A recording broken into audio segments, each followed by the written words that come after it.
Hi, everyone. Welcome back to the I Believe podcast. I'm Megan. Today we have a wonderful guest. We have Tessa Parry-Wingfield. Hi, Tessa. Hi, Megan. Thanks for having me on. Absolutely. Welcome to the podcast. Tessa is an ocular melanoma patient, and she is here for another patient story. So, Tessa, tell us the beginning. How did they find it? When did they find it? Give us the backstory.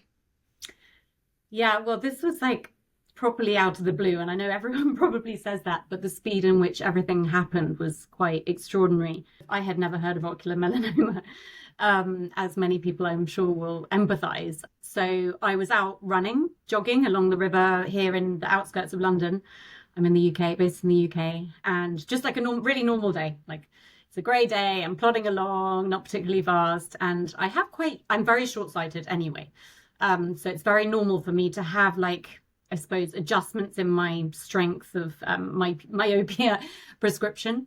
So I just noticed some slightly odd vision issues. Didn't seem like normal ones, but I just was like, something's not quite right. It felt like my eyes weren't working together, which it sounds really strange and was quite a hard sensation to describe to people.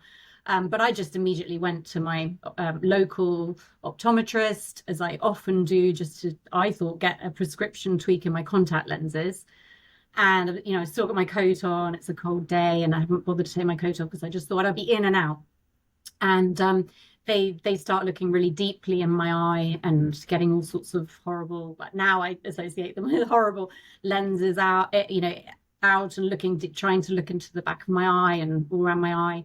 Then the lady who had seen me said, I'm just going to go and get my colleague. And my heart started racing because I think once you get a second opinion, that's when things are probably going a bit awry. The other woman came in, thoroughly looked in my eye and sort of nodded and went, yes, there's something there. I'm on my own, got my coat on, have no idea what's about to come. And they're like, there's something in your eye. There's like a shadow cast. It's unusual. You need to urgently go to an eye hospital. It could be a choroidal freckle on your eye, which, as it transpires, it probably could have been originally something like that, or ocular melanoma. And all I knew was melanoma, skin melanoma. So I said, oh, cancer. And they went, we're really sorry that these aren't the words you wanted to hear. And I'm just sort of sitting there going, literally, what is happening? And they're like, but we can't diagnose as optometrists. You do need to go and see specialists. So I actually was presenting for International Women's Day, comparing, hosting a day near me. So interviewing people, have had that whole day's worth of events that I was hosting the next day. So naively, I just put it off for another day because I'm thinking they probably got it wrong. It's, highly unlikely. But actually, the Suburban Eye Hospital was calling me all day while I was trying to get this International Women's Day event over and done with. And going, you urgently need to come in. I'm going, okay, I'll come in, first thing tomorrow morning. So I was starting to get really scared. I obviously brought my husband with me and they did some scans, actually put up this massive scan on the wall. And what I could see was that just a black shadow. It was so sort of foreboding and terrifying. From just running on a normal jog along the river to suddenly you're in an eye hospital when your eye is basically like a shadow. And then I went into a room and they said, look, we think this is ocular melanoma. We can't diagnose. You need to go and see a cancer, an eye cancer specialist. And so then came, only a few days wait. I'm so lucky that I didn't have to wait long, because when you're in that kind of mode of terror and horror and super scared about it all, you kind of want things to happen quickly, although you don't really, because you want to carry on with normal life, but you do need to know what's going on. And so a few days later I saw an ocular oncologist, words I never heard of in my life before, who was amazing but delivered some terrifying news, which is, yes, the tumor is sizable, and so sizable that we need to remove your eye, and that has to happen really quickly, because we're kind of in the danger zone. And how many children have you got? You've got to go off now for all your kind of PET CT scans of your entire body to see if it's spread, all these kind of scary moments, really. And I'll see you in 2 weeks' time for the enucleation, which is just such a horrendous word, surgery, which is obviously removal of the eye. So yeah, off I trotted and went for the scans, and and awaited my fate, which was the surgery at Moorfields, which is the prominent eye hospital in London. That's got to be so terrifying to go from nothing to, oh, we're just going to take your eye out. I think I suppose the normal way we hear of like cancer diagnoses, normally you have some sort of symptoms like pain or tiredness or maybe loss of weight, or the stereotypical kind of cancer symptoms. And it was scary that I didn't have anything, and it was just it wasn't like a build up of vision issues that I'd ignored, or it was just that one day where I went, oh, things are a little bit odd. And it's just lucky that I acted really quickly as well and went to my opticians and sort of got them to check it out, and that they could in fact see, because actually in the UK, and I don't know what it's like in the US, but my ocular oncologist said, a normal optician wouldn't necessarily have the kit that's kind of extensive enough to be able to find these things. And yeah, so it was lucky that at that moment, I mean, there were times now I look back that I did have a few symptoms, which we can go into if you want, but they were things like I had a little bruise on the front of my eye. And I went in a couple of times actually, but it was put down to being a contact lens wearer and, bruising my eye, which, now I think about it, obviously you kick yourself, because is that a thing? Like, I don't, how violently am I putting my contact lenses in? I've worn contact lenses since I'm about 10, and I'm 47 tomorrow. So I'm quite experienced, let's say, at putting contact lenses in. So just stuff like that, trusting your instinct. I probably should have acted sooner on that. But I suppose if someone says, no, all fine, and look in your eye and seems fine, off you go, you don't really, act on it. So really scary, going from a seemingly just very normal life, albeit a bit of a mole with quite short-sighted vision, to 3 weeks from the run, 2 weeks from seeing the ocular oncologist, to having my entire left eye removed. Just sort of just going, what on earth has just happened? But also the scary implications of the diagnosis. Absolutely. Well, first, I'd like to say happy birthday tomorrow. Thank you for Thank you. being here to share your story for your birthday. That's wonderful. And then also, I'd like to add the bruise thing. I understand where you're coming from, because how many times have you looked down at your leg and found a bruise and been like, I have no idea where that came from? So if a doctor or some kind of a professional told me, yeah, that's just because you put your contact in, I would believe it. Why wouldn't you believe it? Yeah. I mean, it's definitely not a blame game, and I blame myself, I suppose, for mostly for, but hindsight's a wonderful thing, right? And it really didn't, there was no pain. It didn't seem like a significant thing, but it was over a period of quite a few years where a tiny bruise would appear, and then it would disappear, and then it would appear again. And I guess my message is to anyone listening to this, I mean, probably people listening have got an ocular melanoma diagnosis, or know people who do, but, if someone's listening to this and don't, I just think any tiny symptoms, it's your eyes, couldn't be more important in your body and your life. So, just any kind of niggles or things that, you feel like maybe needs a second opinion, to just go and get that second opinion. I wish I had. Yes, and I've never heard of bruising as an ocular melanoma symptom before. So I'm actually very glad that you brought this to our attention. It was like a tiny blue dot. So it's not like a bruise as we know it. It's like almost like where the blood vessels are almost gathered and kind of broken onto the whiteness of the eye. It's tiny, and slightly blue. But my oncologist has since said that was probably the tumor sort of manifesting in a way. Aura Biosciences is a clinical stage biotechnology company focused on developing precision therapies for solid tumors that aim to preserve organ function. Our lead candidate, Belsar, is currently in late-stage development for primary choroidal melanoma and in early-stage development in other ocular oncology indications and bladder cancer.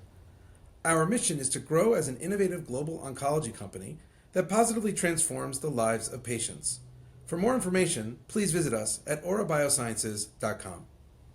So they removed your eye. How long ago was that? So that was March 2023, 2.5 years ago. It seems like, in a way, like so much has happened. My life has changed like in extraordinary ways. Not all of it bad, by the way, and maybe we'll go on to that.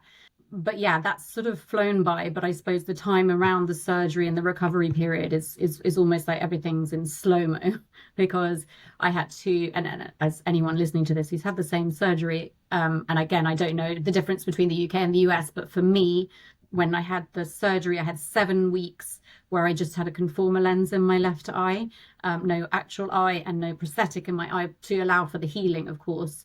And I just wore incredibly glamorous, incredibly dark glasses. And so I could, it was really important for me that I was able to go about my daily life, see friends, walk in the park, get exercise and go about unnoticed because I wasn't ready to tell anyone really. My husband, I think, told our group of need to know close friends, and I told my family. But other than that, it was so shocking, and it happened all so quickly. I didn't really feel like spreading the word. It was actually really important for me that it could be kept a secret so that I could go about my life freely while I healed. So just really big, really glamorous glasses, and it happened to just be really hot and sunny in the UK between March and kind of May, which was really lucky. And then after 7 weeks, I had an interim prosthetic. And, just again, all these things that you've never even heard of. I've never met anyone with ocular melanoma. I've never ever met anyone who's lost their eye. I've never met anyone with an eye prosthetic. So you're going through all these, not only a cancer diagnosis and terrifying implications, the surgery is not particularly nice, although actually quite quick, and the recovery is quite rapid compared to what you, I suppose, mentally feel like you're going through, or what it should be like. The sort of not having any reference point was very, very difficult, and doing all these first. So, you walk into the prosthetics department at Moorfields, which is, as I said, in London, it's like the UK's main eye specialist centre. And it's just a whole new world. And it's sort of like you're in like some sort of fictional novel. Like it's so strange, but amazing, kind people really help all that. And my prosthetic expert, Peter, ocularist, is amazing and so kind and made you feel so comfortable. I then had an interim prosthetic for a period of time, which I found actually more challenging than not having an eye, because it wasn't the right one for me. It was just what they had in the drawer, and it was the kind of blue, but it wasn't my match, and it was just, so that was quite confronting cosmetically, I suppose. And then finally, I guess, and now I'm not remembering the timelines really accurately, but about 3 months later, I was able to have my sort of bespoke eye, which was, which is what you see today, which is kind of as good as a replica of my real eye as they could get. So yeah, that's a huge journey in itself, let alone the kind of health journey, I suppose. Oh, for sure. And I always am so impressed how great of a job they do matching it to the real eye. Like, I mean, they are works of art. Yeah, and actually, so Peter, my ocularist, he's basically an artist by trade. He's just a very visually amazing, acute person who can create these works of art on acrylic, essentially. And actually, and I don't know if it's the same in the US, but the technology around prosthetics hasn't really advanced, I'm told, in the last 50 years.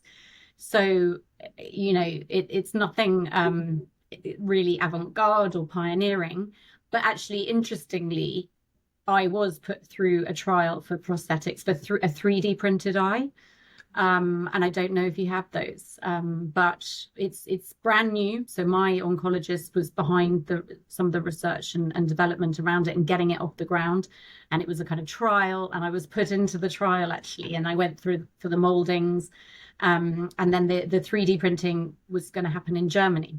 But unfortunately, something happened along the way. I can't remember if it was like a supply chain issue or a lack of funding. But unfortunately, just when I thought I was going to get hold of this sort of new 3D printed eye, which was going to be more accurate than ever because it would be exact replica, sort of scientifically be able to take an exact copy, so size, color. It would also layer on the colors, so there would be more depth to the color rather than just kind of surface on top. Yeah, really, really clever, and I'm sure that's where the future will be going, and we'll see that come out. The problem is it's such a niche cancer, right? And so it's the funding's not there like it would be perhaps for more mainstream cancers. That is an issue, and it's a cosmetic thing. It's not a saving lives thing. So I guess in terms of the priority list. But I'm pretty sure my ocular oncologist, Professor Sagu, will do everything he can to get that off the ground. Because actually, even though it is just cosmetic, it is so incredibly confronting. And anyone who's listening will empathize, who's been through this. It's so much to go through, and then you can't like look at people, or you've got to get used to looking. I mean, it's just the most extraordinary turn of events and challenging scenario to go through all at once, and it's so life-changing. So I do think that any advances in sort of prosthetics would be an amazing help to people going through this, and I think that's probably where it's going. So yeah, I nearly got my hands on a 3D printed eye, which I know would have been one of the first 100 or something in the UK, but it hasn't quite happened yet.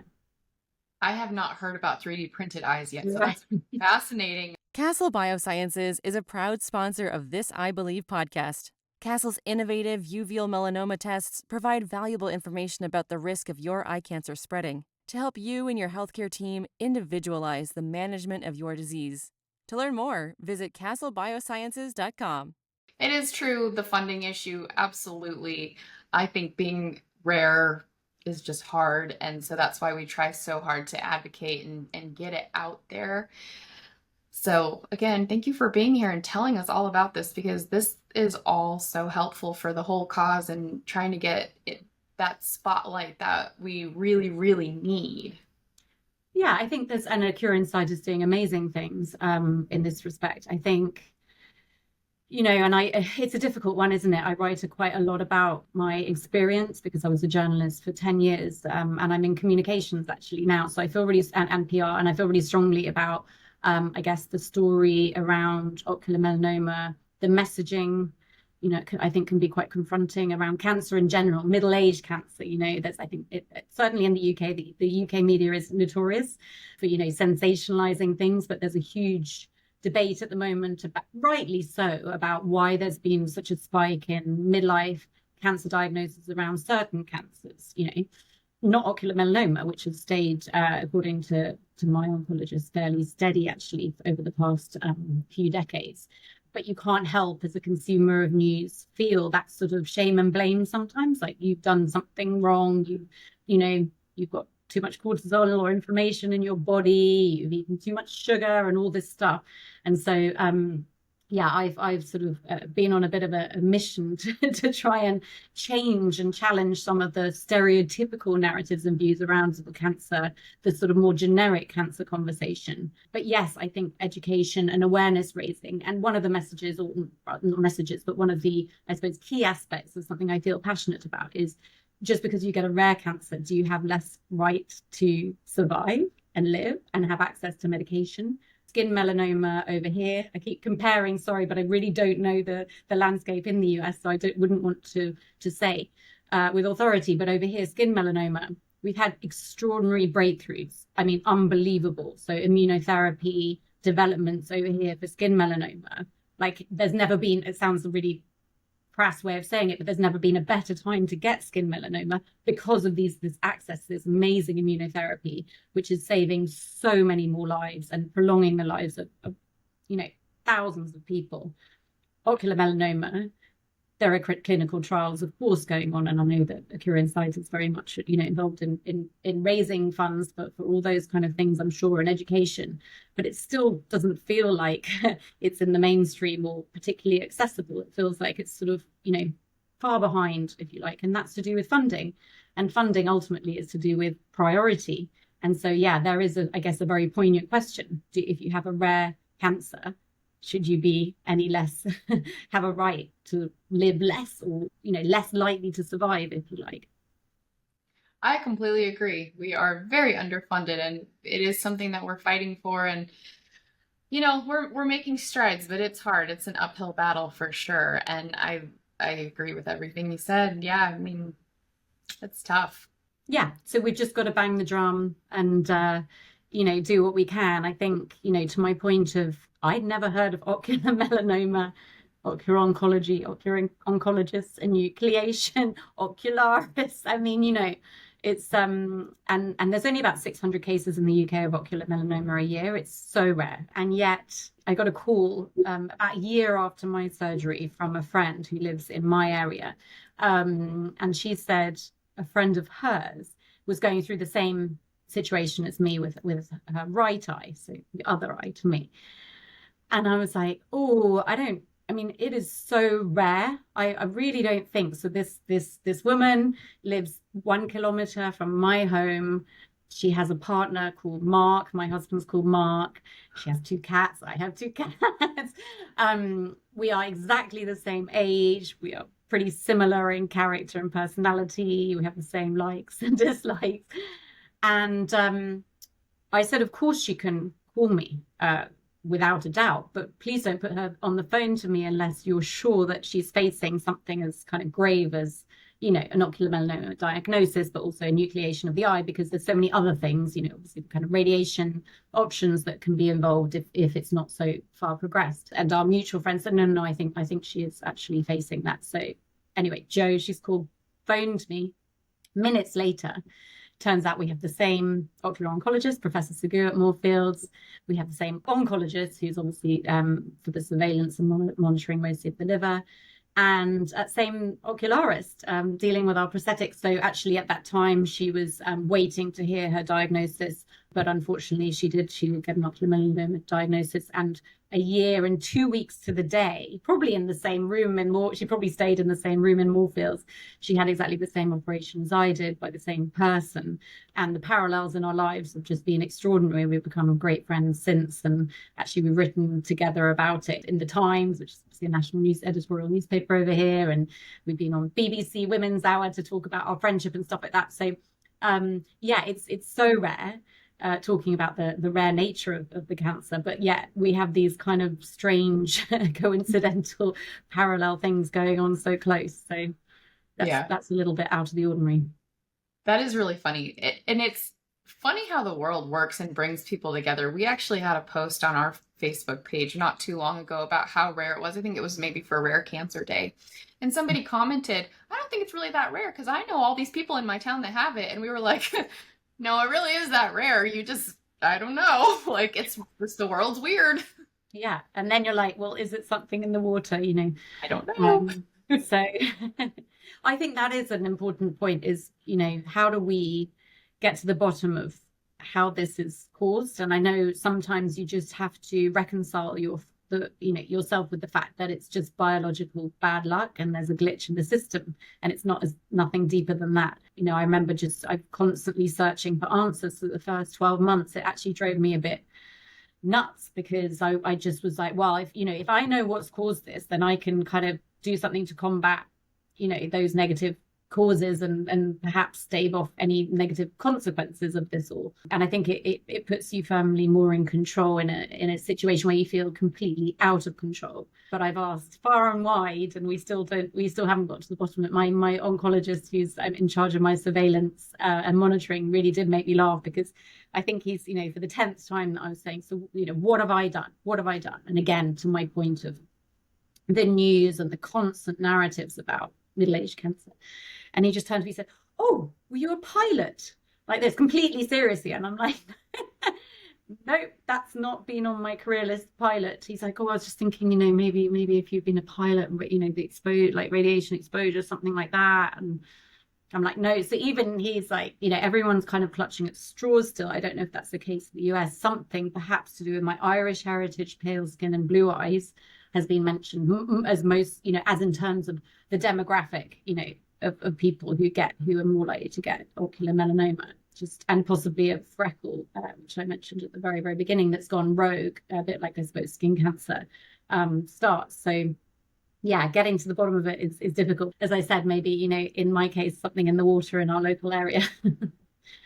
Yeah, I mean, you never can tell. And I think originally, I think they thought sun exposure, and now they're thinking that's not even a factor, or maybe it's not as much of a factor, and they still don't really know. So I think it is important not to blame yourself. Try to, you know, live as healthy of a lifestyle as you can, like we all try to do, but definitely make sure you're not blaming yourself. And yeah, hopefully one day they'll figure it out and we'll know. But yeah, and then the sun, yeah, I suppose, you know, the sun point, that's the first thing I said, because of course melanoma, skin melanoma, I've got pale skin, things like that, but apparently not, is the latest sort of findings, but who knows. Yeah, who knows? You can't beat yourself up because there's so many other things that are on your kind of worry, anxiety list. So that needs to be put to the bottom. And actually, I was, listening to some of your episodes from, I think it's like the sort of nutritionist and well-being expert and things like that. And yeah, it's just about doing everything you can daily just to be as healthy as possible. And I guess as robust as possible if, treatment and surgery comes your way, but not blaming yourself and shaming yourself for something that you'll never know that whether you did or not. Absolutely. We can only try our best, and we do every day. Tell us, where are you now and going into the future? Yeah, so I would say I'm in a state of limbo, which is I will take it. I'm limbo is fine for me after the kind of shock and awe of March 2023 and recovery. I have a liver MRI every 6 months. And so I'm kept a very close eye on, and we wait and see. And yeah, that's literally all I can report on that front. It's a strange existence. I'm so hugely very grateful that I didn't have, like other cancers, that you go straight into some very strong chemotherapy system, and there's ocular melanoma is so very different, isn't it? It's like, all the conventional cancer treatments that you've ever heard of or someone you love go through kind of don't really apply. And it's a very different type of cancer, and it's in the way it kind of manifests and then progresses. I sit and wait and hope that doesn't come my way, but obviously you have to be sort of very aware of the fact that it might.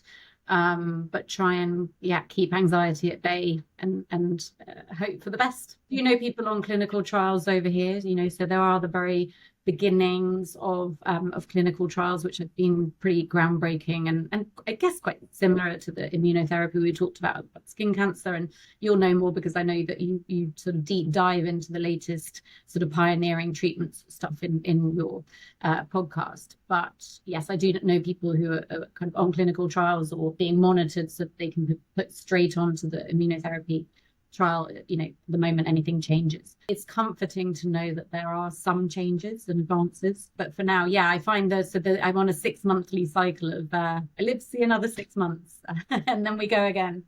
Well, I'm very glad that everything is going well so far, and I'm glad that you're here to share your story. And I love that you've been able to write about it and go on the BBC. I think those are all such wonderful things. Tell us a little bit about that. The first thing I wanted to do was go and crawl under a rock for a really long period of time. As I mentioned, I really couldn't even say the words out loud. It just was also, I don't know, it was so it was so shocking. But again, this sort of so niche and so unheard of. It was just a lot to take in and to understand. I didn't have anyone to talk to and go, well, you've had this. And there's no comparison. There's no cancer competition. None of it's good. But, if I had breast cancer, for example, then I would be able to be either know or be given a whole list of friends or, connections that I could speak to and have a reference point and ask the questions. But it's quite a lonely disease actually, because until I met Jo, of course, my one-eyed comrade, as I call her, because there's just no one that I know, and even who hasn't had ocular melanoma but has an eye prosthetic or something. There was just no one to talk to. And so I think for quite a long time it's just about quietness and being surrounded by love, which is one of the positives and amazing things to come out of it, is that you are so protected and supported and things like that. And then actually after I'd written, because I'm a journalist, I'd sort of written quite a lot down. It just felt like a cathartic experience for me. I just wrote tons and tons and tons of stuff. It really helped me. And then I kind of revisited it about a year later and I was like, you know what? It's not ideal that it's my life, but it's a really compelling story. And I know that there's quite a few lessons as well to learn for people. And, I think it could really help people because there is this kind of middle-aged cancer narrative going on in the UK media, certainly. And it's like a near daily thing. You can't really move for another story of this and that and this and that. So I wrote about my experiences for the Times. I've been on radio shows, BBC Women's Hour, things like that. And I've been really trying to spread the word actually ever since. And I felt it's really given me some bit of a mission and something really positive to come out of something negative. So I'm co-authoring a book as well with a fellow journalist. We need to get it commissioned, actually. So if anyone's listening, probably needs to start in the UK market. So maybe not of relevance, but we over here, you have to have an agent and then you need to get it commissioned and go through the process. We could just write it, but I'd much rather go through the normal conventional channels. But the thing that we found that was missing was not, I suppose there's lots of really good cancer self-help books that was so helpful and useful to us when we were going through it. My colleague, my co-author had prostate cancer. But the thing that was missing was something to help everyone around us, because everyone wanted to support in any way they could. They wanted to do the right thing, but they don't know how. They don't know how to do it right and how to help well, because it's such a sort of difficult situation all around. It's so highly sensitive. And actually, because I'm in communications, I sort of did a kind of crisis comms plan for all my friends. And I'm like, do this, don't do that, say that, don't do that. And they, poor things, couldn't, even breathe or move an inch for fear of getting it wrong. But the book is all about how to help support people going through a cancer or living with cancer well and in the right way, kind of kind and practical guide. And we're going to include, oncologists, carers, psychologists, people with cancer, people caring for people with cancer from the very beginning of like diagnosis actually through to death, and having some quite candid conversations about how to support in the right way, because everyone wants to do the right thing, but it's so easy, and I've done it myself in the past, to do the right, the wrong thing, say the wrong thing. Cancer cliches, cancer clangers are ubiquitous really when you're going through this. So yeah, that's kind of my next project, to keep kind of spreading the word. And I am an ambassador for an eye charity over here as well. So trying to sort of raise awareness of that charity and also raise funds. So by doing some crazy things, I'm climbing Mount Kilimanjaro in Tanzania in February. So yeah, no rest. After a period of quiet, I'm now, no rest. My goodness, you are a busy lady. Well, I love to hear all of that. That's fantastic. Do you want to give us some links that we can share to your socials or the charity that you support or anything like that? Yeah, absolutely. That would be fantastic. So my Instagram is seeing_life_clearly, which is Tessa Parry-Wingfield as well, to make sure you've got the right one. And my charity that I'm ambassador and support is the Victoria Cohen Eye Cancer Charitable Trust, the BCECCT. That's a really long name. Now, they do great work because they provide the funds for education for aspiring ocular oncologists, but in places in the world where they don't have any.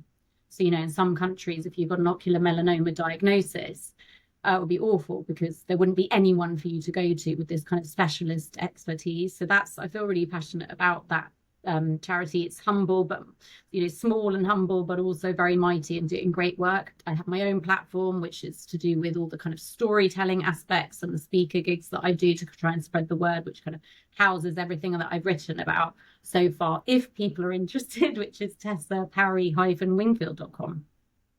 Fantastic. And we will link all of those in the show notes. So if you want, you can just pop down there and check them out. Tessa, is there anything else that you want to cover before we wrap up? Very happy to be in touch with anyone they want to chat through whenever I do any kind of article or podcast or radio. I think it's really important to keep the channels open. I really, really think that sharing stories makes people feel less alone. And I know that sort of helped me through my kind of diagnosis and surgery, was kind of, knowing that other people out there and the advice that they would give, which is often, quite raw and candid. What would I say to people? That it's been horrendous, but also not all awful. Because you do, so as to my Instagram account name, Seeing Life Clearly, and with the irony of having one eye, which is -8 myopic, it does give you, a huge kind of jolt, I suppose, to make the most of everything. And I think it gives you great clarity on what matters, what's important, who you should surround yourself with, what you want to do with your life, the things that matter. Maybe it's a cliche, but it certainly has happened for me. So I see that as a positive, being given a bit of a kick up the butt to just get on with stuff and not let life sort of pass you by. Yeah, so I think that's probably what I would say as a sort of closing remark. I love that. Well, thank you so much for being here. Like I said, I will link everything in the show notes so everyone can follow along. I think your story is amazing, and I'm just very grateful that you came to share it with us and help us raise awareness. So thank you so much for that. No, well, thank you for having me. I think you're doing great work over there. I think it's quite interesting. I'd love to know a bit more about what's going on in the US, but I'm sure it's, similar or parallels. But yeah, thank you for the opportunity to speak to you. Yeah, absolutely. We have a lot of exciting clinical trials coming up. We just did a webinar and it is in editing right now. Hopefully by the time you guys all watch this, it will have been posted. There's a lot of great information, but we're constantly bringing doctors on the podcast and the webinars with the latest information. So follow along and watch the things that we put out. And it really is fascinating the progress they're making. We just launched our biobank. Our biobank with pattern.org is now live. So anybody watching, please go check that out. It is amazing because it seamlessly integrates with your registry account. So if you go to our registry, the Insight registry, and you register, and then you go to the biobank and you submit a sample, those two will actually integrate and talk to each other. And this whole thing is really going to help progress the research advancements, treatment. It's going to be a big deal. So we have a lot of great stuff in the works on our end, as well as a lot of great clinical trials. And we're constantly having doctors come and just talk on our platform so that we can get the information out. And so with that, I encourage everyone to please follow us not only on YouTube, Podbean, Apple, Spotify, wherever you get your podcast, but also on our social media outlets, because without the followers and the viewers, we can't get sponsored to continue doing this. So if you like the content we're bringing you, not only follow us, but watch it. Even if you put one of our playlists on and just leave it on all day, we don't care. But the views are what helps us get the sponsors. And then that's what brings you this free education, basically. So please, please, please, everyone watching, go subscribe, watch, leave us a comment and a heart. That would be amazing. And then let's talk a little bit more about resources as we close out. If you are looking for someone to talk to in this community, we have several Facebook groups. Please join us on Facebook if you're on the platform. Also, we have a Tuesday night Zoom meeting every Tuesday. There are 2 rooms, a regular room and a metastatic room. So you can come and talk to other people who have ocular melanoma in that Zoom every Tuesday night. And then also subscribe to our newsletter. If you go to our website, ocurinsight.org, there's a button at the top to subscribe. We send out a newsletter once a month with all of this information. So if you're not into social media, that's fine. Subscribe to the newsletter. We also send out a few other emails throughout the month if it's something very important. We don't spam you. So please sign up for the newsletter, visit us in Zoom, check us out on Facebook, Instagram, and just keep watching so we can keep bringing you this great information. You guys all have a wonderful week, and we will see you next week.